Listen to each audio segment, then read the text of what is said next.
इस वीडियो में हम बात करेंगे formation of meniscus and angle of contact.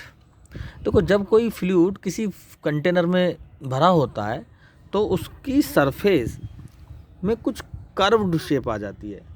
जैसे ये कंटेनर है, वाटर है इसके अंदर, तो इसकी सरफेस कुछ इस तरह से कर्व्ड हो जाती है ना, कॉनकेव टाइप।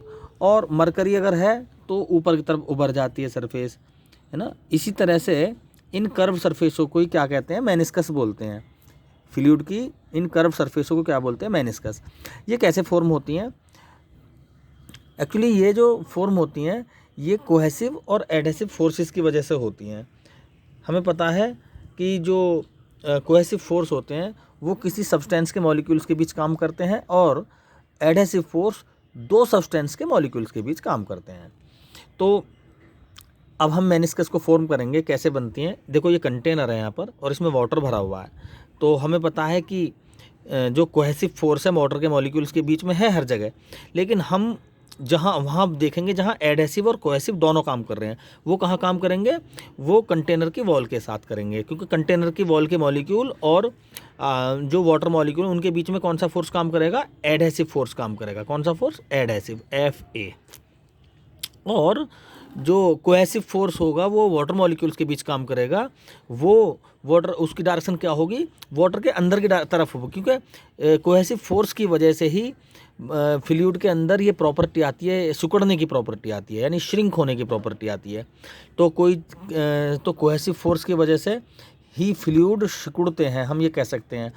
और जिसमें ज़्यादा कोहेसिव फोर्स होगा वहीं पर सिकुड़न सबसे ज़्यादा होगी, यानी श्रिंक होने की प्रॉपर्टी वहाँ ज़्यादा होगी, यानी उस फ्लूइड का सरफेस टेंशन भी ज़्यादा होगा जहाँ पर कोहेसिव फोर्स ज़्यादा होगा। तो ओवरऑल हम कह सकते हैं कि कोहेसिव फोर्स की डायरेक्शन कुछ इस तरह से होगी, Fc। यहाँ पर Fa की वैल्यू ज़्यादा है तो ये वेक्टर बड़ा हो गया इस वेक्टर से, तो रिजल्टेंट फोर्स ये हो गया। तो ये तो रिजल्टेंट फोर्स हो गया। अब यहाँ हम देखें, क्योंकि एडहेसिव फोर्स कोहेसिव से ज़्यादा है, तो ये एडहेसिव फोर्स ज़्यादा होने की वजह से ये फोर्स मॉलिक्यूल्स को, वाटर मॉलिक्यूल्स को अपनी तरफ खींचेगा। तो ये मॉलिक्यूल जो सरफेस पर हैं और वॉल के नज़दीक हैं, नियर हैं, तो वो मॉलिक्यूल वॉल की तरफ अट्रैक्ट होंगे। तो कुछ इस तरह से हो जाएंगे, वो कोई, है ना, इस तरह से खींचे चले जाएंगे, इस तरह से, ऐसे, ठीक है। तो यहाँ पर मॉलिक्यूल आ जाएंगे ये इस तरह से। और इस साइड भी देखें ज़रा, फोर्स की डायरेक्शन तो ये होगी, बाहर के फोर्स की डायरेक्शन। तो मॉलिक्यूल जो नियर हैं यहाँ के, इस वॉल के नियर हैं, वो भी वॉल की तरफ अट्रैक्ट होंगे। और कुछ इस तरह से यहाँ पर भी कंडीशन बन जाएगी मॉलिक्यूल्स की इस रीजन में। तो ओवरऑल होता क्या है, जब साइड के मॉलिक्यूल एडहेसिव फोर्स की वजह से कंटेनर की वॉल की तरफ अट्रैक्ट होते हैं, तो बीच यहाँ के तो नहीं होते ना, साइड के होते हैं, तो ये एक ऐसी सरफेस क्रिएट हो जाती है यहाँ पर, ऐसे, ठीक है। तो इसको कहते हैं कॉनकेव मेनिस्कस। अब देखते हैं मरकरी के लिए। मरकरी में ये एडहेसिव फोर्स ज़्यादा है, सॉरी, कोहेसिव फोर्स की वैल्यू ज़्यादा होती है और एडहेसिव की रहती है कम। मरकरी में कोहेसिव फोर्स ज़्यादा होता है, एडहेसिव कम होता है। तो कोहेसिव ज़्यादा होने की वजह से इसकी सरफेस टेंशन ज़्यादा होती है, सिकुड़ने की प्रवृत्ति ज़्यादा है। तो मॉलिक्यूल, ये सरफेस तो ये है, लेकिन डायरेक्ट ये नेट रिजल्टेंट ये हो गया। तो यहाँ पर कोहेसिव फोर्स ज़्यादा है, तो ये सरफेस के मॉलिक्यूल क्या काम करेंगे? अपनी सरफेस को छोटी करने की प्रवृत्ति रखेंगे। और डाउनवार्ड डायरेक्शन है ना, तो ये मॉलिक्यूल, यहाँ के मॉलिक्यूल नीचे की तरफ पुश हो जाएंगे और कुछ कंडीशन ऐसी बन जाएगी यहाँ पर, ऐसी। और यहाँ से भी कुछ कंडीशन कैसी बन जाएगी? कुछ इस तरह से। तो क्योंकि जो जैसा इधर होगा वैसा ही इधर होगा, ये फोर्स इस तरह से। तो इस कंडीशन में क्या हुआ? क्योंकि सिकुड़ने की प्रवृत्ति रखेगी अपनी सरफेस को छोटी करने के लिए, तभी तो कोई ड्रॉप होती है, वाटर ड्रॉप या फ्लूइड ड्रॉप, वो स्क्वायर में नहीं होती, क्यूबॉइड में नहीं होती, वो स्पेरिकली होती है। क्यों? क्योंकि वो अपनी सरफेस को कम से कम या अपने वॉल्यूम को कम से कम रखना चाहती है। तो ये direct force, resultant force direct इधर अंदर की तरफ है, तो ये मॉलिक्यूल कहाँ जाएंगे? नीचे की तरफ जाएंगे, इस साइड से, ठीक है। तो ये चाहेंगे सरफेस छोटी बने और वॉल्यूम कम से कम हो जाए इसका। तो स्पेयर सेम मटेरियल हम अगर ले लें, क्वांटिटी ले लें किसी फ्लूइड की, तो अगर हम उसको उससे स्पेयर भी बनाए, क्यूबॉइड बनाए, तो सबसे कम जो वॉल्यूम ऑक्यूपाई होगा वो स्पेयर के केस में होगा। इसलिए कोई भी फ्लूइड ड्रॉप स्पेरिकल होती है, क्योंकि सरफेस टेंशन की प्रॉपर्टी से वो कम से कम वॉल्यूम में एग्जिस्ट होना चाहती है। तो इसका मतलब ये हुआ, देखो वाटर के केस में तो मॉलिक्यूल्स की टेंडेंसी ऊपर को चढ़ने की होगी एडेसिव फोर्स की वजह से, तो ये मेनिस्कस बन गया कॉनकेव। यहाँ पर जो सरफेस टेंशन की प्रॉपर्टी कुछ ज़्यादा है, यहाँ तो सरफेस टेंशन कम है, वाटर की सरफेस टेंशन बहुत कम होती है, तो कोई बात नहीं, सरफेस टेंशन कम होगी, फिर उसी वजह से मॉलिक्यूल्स ऊपर को अट्रैक्ट हो गए, एडेसिव फोर्स का इफेक्ट ज़्यादा हो गया कोहेसिव फोर्स से। तो सरफेस, हालांकि यहाँ पे कह सकते हो भाई यहाँ तो सरफेस इंक्रीज कर रहा है, यहाँ तो फ्लूइड सरफेस इंक्रीज कर रहा है, वो इसलिए कर रहा है क्योंकि FA ज़्यादा है यहाँ पर, ठीक है।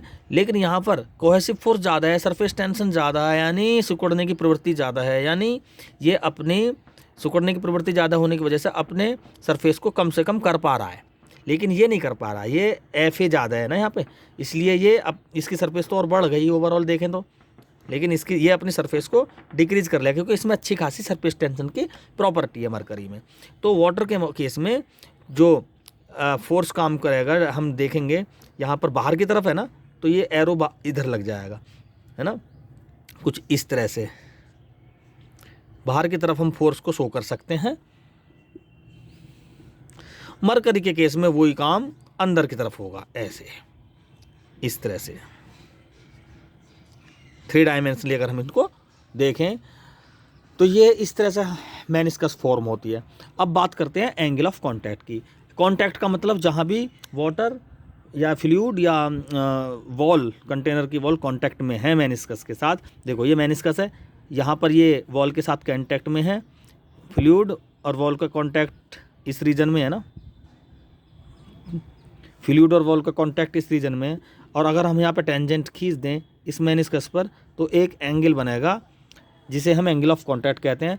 वाटर के लिए ये 90 डिग्री से छोटा होता है, जबकि यहाँ पर देखो ये कांटेक्ट रीजन हो गया वॉल का, और यहाँ पर हो गया ये एंगल ऑफ, ये टेंजेंट हो गया, और ये जो थीटा हो गया ये 90 डिग्री से ज़्यादा है। इसको बोलेंगे हम कि भाई मेनिस्कस HG के केस, मरकरी के केस में जो मेनिस्कस जो एंगल ऑफ कांटेक्ट होगा वो ऑब्ट्यूज होगा, 90 डिग्री से ज़्यादा होगा, यानी जहाँ कॉन्वेक्स सरफेस होगी वहाँ 90 डिग्री से ज़्यादा होंगे ये एंगल, और जहाँ कॉनकेव सरफेस होगी वहाँ पर ये एंगल एक्यूट एंगल होंगे, ठीक है। न्यूमेरिकल्स में अधिकतर हम थीटा जो लेंगे वो 0 डिग्री लेंगे, ठीक है, न्यूमेरिकल्स के केस में, तो कभी ज़्यादा इफेक्ट नहीं पड़ता इस एंगल का, ठीक है। न्यूमेरिकली इसको थीटा, क्योंकि एंगल ऑफ कांटेक्ट थीटा ये 90 से कम है, तो वाटर के केस में ये एक्यूट एंगल ज़्यादा नहीं होगा, मतलब उसको हम न्यूमेरिकली 0 डिग्री लेंगे, ठीक है, केवल न्यूमेरिकल का केस है ये।